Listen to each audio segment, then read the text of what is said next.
Hi there, I'm Jim Zirin. Welcome back to more Conversations in the Digital Age. With us is an old friend, Jim Lindsay. Jim Lindsay is a senior fellow at the Council on Foreign Relations, and his specialty is the relationship between domestic politics and foreign policy. He is Director of Studies. Jim, we're delighted to welcome you back. This has been such an eventful week. That it has. And certainly with the looming 2016 presidential elections, it becomes all the more important. Certainly does. Well, thank you for having me back, Jim. Glad to be here. Now, Jim, we witnessed the performance at the UN General Assembly, the inconclusive and I think brusque meeting between Obama and Putin, and then the announcement to the United States on 1 hour's notice that the Russians were going to start bombing in Syria. Now, what does all this bode for American foreign policy in the Middle East? Nothing good, Jim. It's an extra complicating factor in an already very complicated and difficult situation. And indeed, one of the things we've seen right away is what the Russians are saying is the reason for their activity doesn't match up with what they're doing. The Russians have argued that they need to enter and attack ISIS, but what they're actually doing is going after elements opposed to the government of Bashar Assad in Syria. So they're helping to prop up Assad along with their coalition of Iraq and Iran. Exactly right. And here's the problem. You now have the potential of unintentional conflict between U.S. forces and Russian forces in Syria. Because as you noted, the Russians went in and started operating without notifying the United States. They haven't provided where they're going to go, and it makes a very dicey situation. It also creates an additional complication, Jim, which is it could lead to actually strengthen the arm of ISIS. That is, having what we might call the moderate elements, or at least the non-ISIS elements, opposed to the government of Syria, deciding that the West can't help them, and hence driving them to ally with the Islamic State. Now, the Russians appear to have scrupulously avoided bombing in the eastern part of the country, which Correct. are the ISIS enclaves. And Secretary Kerry said, well, we were ready to accelerate. The United States was ready to accelerate bombing ISIS. Why haven't we done that a long time ago? Well, we have been bombing ISIS targets. The problem is that air power, while important, is not definitive. It can't turn the tide. The hope was that the United States could, using, in essence, its allies or friends and proxies on the ground, be able to turn back the Islamic State. They've had some successes, but they haven't obviously been able to overturn Islamic State control in Syria and Iraq. I mean, it's a very difficult problem. I don't think anyone should sort of escape that reality. Now, Obama's UN speech, he repeated what he said many times before, which is Assad must go, that he's lost his legitimacy. But former ambassador to Iraq, Christopher Hill, differs with that. He says perhaps our intelligence was flawed, that Assad has hung in there for 4 years. Yes, he's had the support of others from the outside, but he's there. Possession is 9 points of the law. So why do we make the elimination of Assad the cornerstone of U.S. policy in Syria? Well, I think that's one of the questions the United States really has to address. Does it make sense to continue the policy of desiring Assad's departure? I mean, I think to sort of go back, one of the issues that happened is that we wished his departure but didn't provide the means to make it happen. And so now he is there, and obviously the complicating factors with the strength of the Islamic State. If you succeeded in toppling the government of Mr. Assad, what would replace it? Would it be able to stand up to the Islamic State, or would you end up simply making a very bad problem a lot worse? And there are a lot of arguments that can go back and forth on that score. And again, Russia's entry into this issue by trying to prop up the Syrian government adds an additional complicating factor. Well, it creates the possibility of two possible outcomes in Syria, none of them terribly palatable. One, that ISIS is in control of the country, and the other is that Russia's in control of the country. They have a naval base, I think, in Tartus, right. And it's been within their sphere of influence. They have troops on the ground. They're bombing and the opposition to Assad. And now neither of those outcomes is palatable to the United States, is it? Neither one is desirable. I think that's important to keep in mind. I wouldn't quite say that the Russians end up controlling Syria. I think the more likely outcome, or the one we have right now, is different parts of Syria are controlled by different groups. Obviously, the Islamic State controls a good portion of the northeastern portion of Syria, whereas the government of Assad controls, I would say, eastern Syria in the areas around Damascus. But it's a very unpleasant situation. And again, the Russian entry greatly complicates it. I think the question for U.S. policy is, given sort of this mix of undesirable outcomes, which is the one that you can most live with? In essence, which is the lesser of the evils?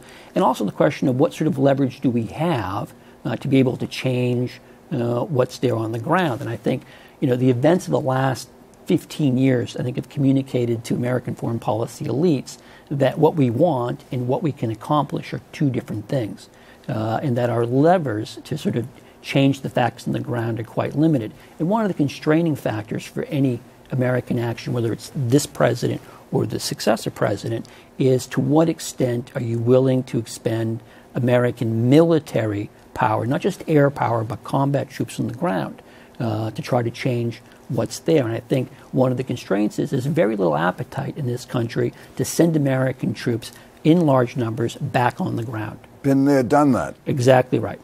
So what do you see, given the fact that we have an empty holster, what do you see as the best outcome for the United States?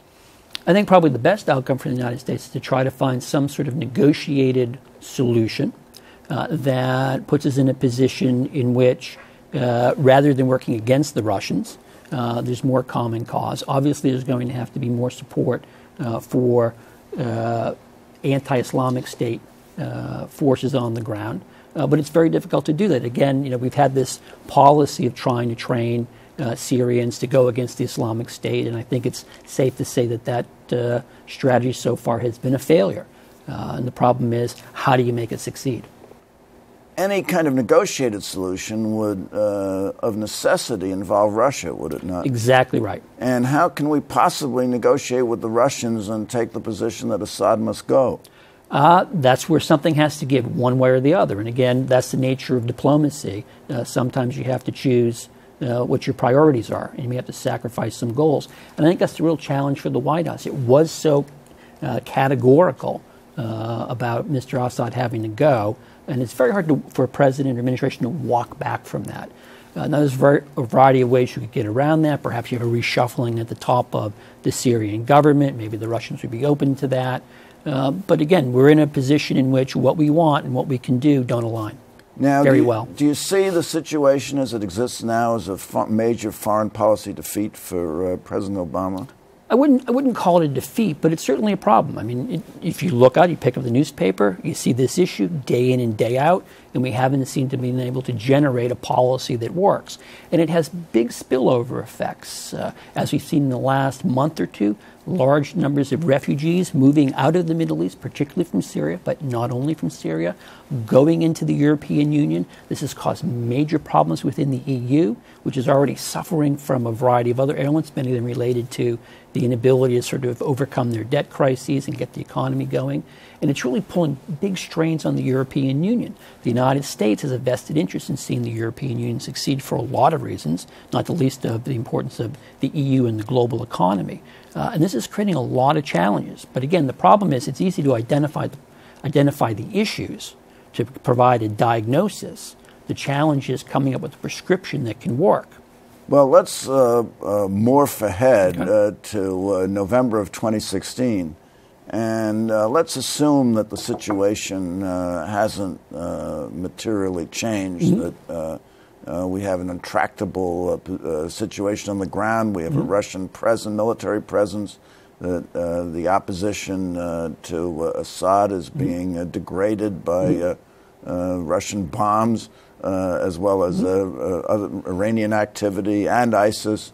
And we're asked to take in ourselves 100,000 Syrian refugees, as well as the influx in Europe, which is causing a right-wing backlash. How do you see all this parade of horribles as impacting the 2016 election? Well, let's look at it more broadly, and I would sort of say the following, and that is, well, I think foreign policy issues, whether we're talking about Syrian refugees or Russian behavior in Ukraine or Iran or what's happening in East Asia, I would say generally foreign policy will matter to voters much more than it will matter to the ultimate vote. And I mean that for the following reason. American elections, presidential elections, generally rise and fall on domestic issues. There's no reason to believe that that won't be the case in 2016. If you look at poll numbers right now, clearly the American public is most concerned about domestic issues. But of course, immigration is a domestic issue. Well, and then you get into the question of whether immigration is domestic or foreign policy. We can come back to that. But obviously there is a sizable group of Americans, probably around a third right now, for whom issues of immigration, foreign policy, terrorism in particular, are sort of their top priority.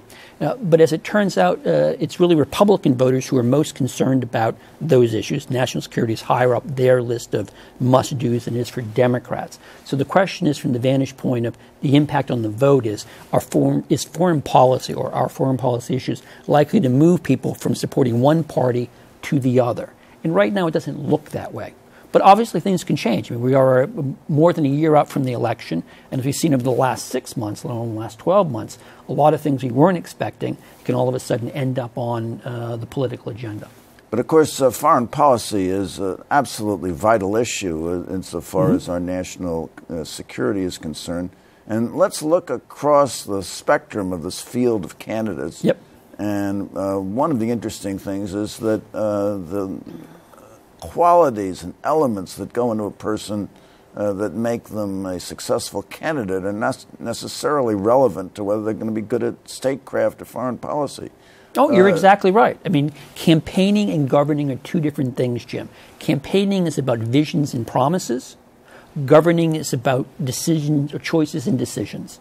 And that's why in many cases when people succeed in getting to the White House, as the president, they discover they wish they hadn't said some things when they are candidates. What should voters look for in the various candidates to see whether or not they'd be good at statecraft?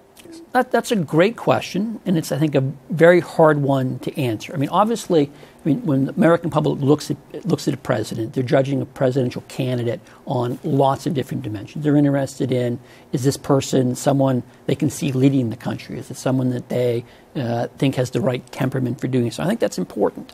Americans are probably interested in wanting to know what a candidate knows about the world. I don't think the average voter is interested in establishing whether a candidate knows a lot about foreign policy. I think what average voters are looking for is, do they know enough? And can you envision the president, when he's sitting behind the desk in the Oval Office, being able to handle that proverbial 3 a.m. in the morning phone call and knowing what to do? And again, it's very hard to know beforehand who's going to do well at that job, because I'm not sure that any past set of experiences train someone for just the raft of issues that end up coming to the Oval Office. And also judgment is an important factor, isn't it? And how do we assess the judgment a candidate is going to have should they be successful and go into the Oval Office? I don't know if I could say that, but I think, judgment along with temperament are really sort of the two greatest characteristics in successful presidents. But it's very hard beforehand to know who's going to have it. I mean, if you go back in American history, if you were to look at sort of candidates who looked to be totally prepared to be president, perhaps one of the best would have been a gentleman named Herbert Hoover, who, coming in to the office in 1929, seemed to be the poster child for an incredibly accomplished president. As we all know, his presidency didn't turn out terribly well. On the other hand, I think a lot of people, when Harry Truman became president back in 1945, would have said he didn't have what it took, and he was sort of almost an accidental choice as to be vice president. But he had a very successful presidencies. So it can be very difficult beforehand to know who's going to do really well and who isn't. Moving forward to the modern era, I mean, who have been the successful presidents in foreign policy? Well, if you were to ask me to list my top presidents of the sort of post-1945 era, I would put George H.W. Bush at the top of my list. I think he had a lot of relevant experience. He had a lot of relevant experience. He had great judgment. I think he surrounded himself with superb set of advisors. When you think back to who was his advisors, General Scowcroft, Secretary of State Jim Baker, very, very accomplished people. And I think what's really interesting about George H.W. Bush's presidency is that he had a number of challenges that he succeeded at. The Gulf War, I think, obviously one. But I think we tend to forget how successful he was in managing the collapse of the Soviet Union. And we tend to think of it as it was almost natural for it to turn out the way it did. I don't think it was. And it was an incredible amount of deft diplomacy that I think paid off really well, that we have a Europe now that is whole and peaceful. Obviously, we have an issue in Ukraine. We talked about Russian behavior before. But I think if I were to sort of pick one president from the last 50 years, it would be George H.W. Bush. Okay, using him as a model, let's look at the Republican candidates who appeared in the debates. Let's start with Carly Fiorina. Okay. No foreign policy experience that's discernible. She wants to rebuild the Sixth Fleet and reinstitute the missile defense program in Poland and aggressive military exercises in the Baltic states, more troops in Germany. I mean, how do you assess her program? Well, I would step back a second and say, looking at most of the candidates on both sides of the ledger, they have very little in the way of traditional foreign policy experience. And indeed, those candidates that do have foreign policy experience, certainly on the Republican side, are actually doing fairly poorly in the polling, at least at this stage. That, of course, can change. I mean, I think when you look at the program that you're talking about that Ms. Fiorina has put forward, that was really sort of her steps in terms of how she would deal with the possibility of Russian aggression and pressure in Eastern Europe. I mean, some of those things obviously make sense. The United States, I think, does need to spend more on its defense. Hardly can disagree with that. On other aspects, Ms. Fiorina has said that she would not speak with Mr. Putin. I think that I can understand the appeal of making that claim on the campaign trail, but I think given the nature of the issues we face and the fact that Russia is a player, whether we like it or not, it's hard to see how you can sustain a we're not going to talk to Mr. Putin strategy. Okay. Senator Ted Cruz, he wants to rip up the Iran deal the day he's in office. Well, he's not the only one who wants to do that, Jim. Obviously, when you look at the candidates, there's a division between the two parties over whether the Iran deal is good or not. I think you'll see the Democratic candidates arguing that the Iran nuclear deal is in the best interest of the country, and indeed Democratic senators came and rallied to the White House's side on that issue. And I think within the Republican Party, there's a division not on whether the Iran nuclear deal is good or bad. I think there's uniformity that it's a bad deal. The question is, would you rip it up on day one? Some candidates, like Senator Cruz, have said, I would rip it up on day one. Others, like Governor Christie, John Kasich of Ohio, have said that... Rand Paul. And I also think Governor Jeb Bush from Florida have said, let's hold off for a second. Not a strategy to rip up a deal. So, well, in part because no one knows what the world will look like on January 20th, 2017. Events could be quite different. In what looks like a wise step now would be imprudent then. So I think these are the sort of things that are typical of campaigns. There's going to be a lot of back and forth on that score among Republicans about whether it's better to rip it up or to wait and see. Now, you said that looking across the whole spectrum, no one has a great deal of relevant experience, but you would have to concede that both Joe Biden and Hillary Clinton have considerable foreign policy experience. Well, let me step back. I don't want to say that most candidates don't. I would say on the Republican side, a big chunk of them don't have a lot of what we call the standard foreign policy experience. But putting that aside, first, Marco Rubio was on the Senate Foreign Relations Committee for a number of years. John Kasich was on Armed Services for Committee. 18 years. So there are some that marginally relevant. So there is experience, but again, many of the candidates on the Republican side haven't. I think that, well, first, Vice President Biden hasn't said he was going to join the race, and at least as we sit here right now, there's a lot of speculation as to whether he will or not. Obviously, Secretary Clinton has considerable foreign policy experience, both as as First Lady, as Senator from the state of New York, and as Secretary of State. And I think that's one of the attributes that she makes in the campaign trail, and if she becomes the nominee and during the general campaign would argue that she has the experience to handle that 3 a.m. phone call and that she's ready and tested. What about the pivot to Asia, which was certainly something that Hillary Clinton was a part of and Obama sponsored? And the problem, of course, with the word pivot is it implies that you are embracing one interest and rejecting another. And Obama really could be criticized for having too much of a hands-off policy with respect to the Middle East. But has the pivot to Asia worked as a foreign policy?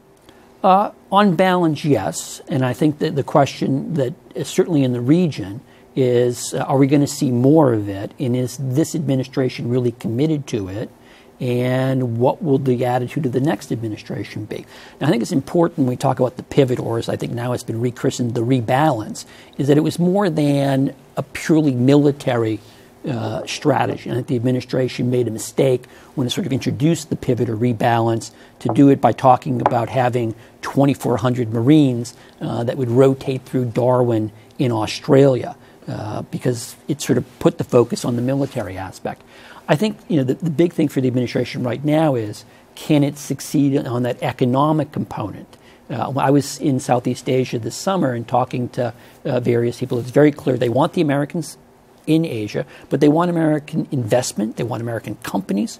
They want to do trade with the United States. So for them, being China, or they being the Malaysians, the Singaporeans, the ASEAN countries, the Australians, and that's why TPP, the Trans-Pacific Partnership, is so important. As we're sitting here talking right now, U.S. negotiators and other TPP negotiators are down in Atlanta trying to see if they can get this agreement across the finish line. It's not clear they're going to. There are a variety of last-minute issues that are really keeping things from agreement. And I think for the administration is, if it can get an agreement on TPP, that will be seen in the region as a major step. But then the question is, can you go from having an agreement in principle to one that the president can get through Congress? And that could become a very big issue in the next 12 months of the campaign, particularly on the Democratic side of the table, where certain parts of the core constituency in the Democratic side